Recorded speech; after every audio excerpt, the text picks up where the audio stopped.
చిన్నగా తరుక్కున్న పచ్చిమిర్చి, చిన్నగా కట్ చేసుకున్న ఆనియన్, చిన్నగా కట్ చేసుకున్న బెండకాయ. ఇంకొకటి, ఈ కూరకి కరెంటు లేకుండా సరిపోతుంది అనమాట. దంచే పని లేదు, మిక్సీకి వేసే పని లేదు. ఇట్లనే చిన్నగా తరుపుని చూపెడతా. ఈజీ చూడు, కరెంట్ లేనప్పుడు సమ్మర్లో ఒకసారి కరెంట్ పోతుంటుంది కదా, చాలా ఈజీ చూపెడతా. కొత్తిమీర, నైస్ ఉప్పు, చిటికెడు పసుపు, బెండకాయ కూర రెడీ.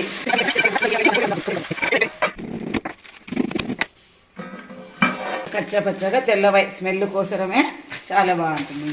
బాగా మగ్గిపోయింది కూర, చాలా బాగుంటుంది, మెత్తగా ఊడిపోయింది. ఆ హీట్కే సరిపోతుంది.